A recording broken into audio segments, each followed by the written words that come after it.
On to the baseball team.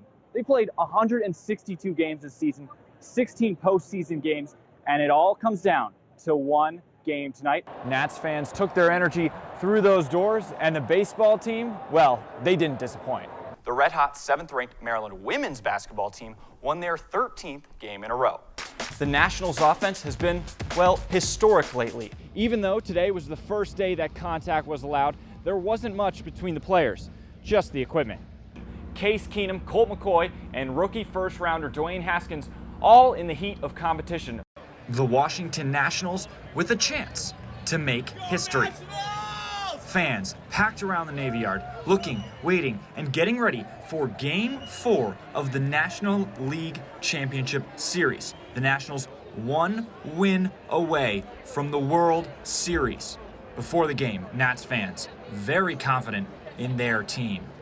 This is the first day in the rest of my life, and I can see it's going to be a great life from this point on. A big win. A big win.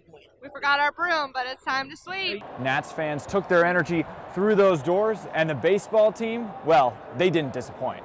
A sea of red complementing a red-hot baseball team. After a 7-run first, the Nationals did not look back.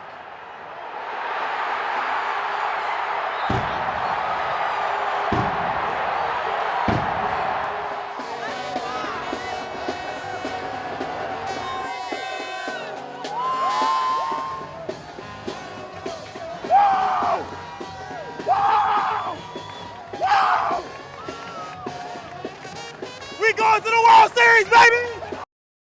The highest-ranked recruiting class in program history, and a Maryland baseball program trying to make its way back to the NCAA tournament. 5 freshmen have been in the starting lineup. 5 freshmen have gotten work out of the Maryland bullpen to help Maryland to a 10-4 record so far. This early success, though, doesn't come by just walking through the door. Not just coming in, doing the regular stuff.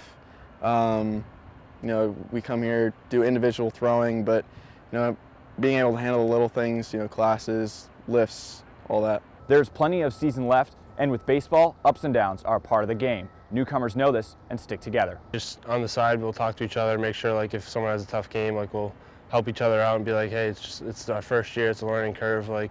You got to embrace the failures because our future is with each other. And probably trust the process, work hard, control what you can control. Just observing the upperclassmen carry themselves helps the new guys understand what Division I baseball is all about. It's a great culture that we have, so just being able to be comfortable with each other. Even if you don't get playing time, you just gotta stick to your individual talents. And who says you can't enjoy the game you play? It's been really fun. It's exactly what I wanted when I came to Maryland. It's been awesome. The squad is playing in a midweek home game as I speak against James Madison, and will head down to Texas this weekend to face TCU. And just more breaking news, the Big Ten, all sporting events will not have fans for the rest of the spring season. That's just a lot going on in such a short period of time. But we're going to take a timeout. Something really, really cool happened at the Xfinity Center earlier this week. Something that you might not see again. A sibling double dip, a brother and sister from different schools on the same collegiate basketball court on the same day. Friends and family in town to savor the moment, especially Alex Cowan's first college game. People took off of work, some people took off of school. Yeah. Just to Her come to support her and coaches. stuff, her coaches, Yeah, her family, friends. Yeah. It was great. Brother Anthony stopped by too. He talked to her before. He talked to her at halftime. Yeah, he is the motivator, both good and bad sometimes. From sibling rival to proud older brother. Oh yeah, she did that today. I was proud of her. She probably surprised herself a little bit, but no, that was exciting for the family to see. I'm proud of her.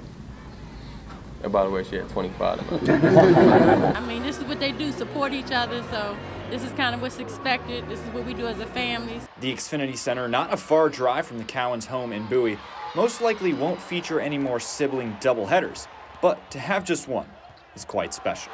It's surreal. We never expected it. We're just embracing it right now. We're living in the moment. But logistically, it makes things a lot easier, relative to our other travel schedules and stuff. So travel soon, though, will get a little hectic. Saturday they play. Wagner plays at Butler, so I'll fly out to Indianapolis, fly back for the 9 o'clock game in Maryland and stuff. So If the Cowan parents make it to each and every one of Alex and Anthony's games this season, which at least one of them plans on doing, they will rack up over 12,000 miles just traveling to each game. And to put that into a little bit of perspective, that's like going all the way from Argentina across the world to China.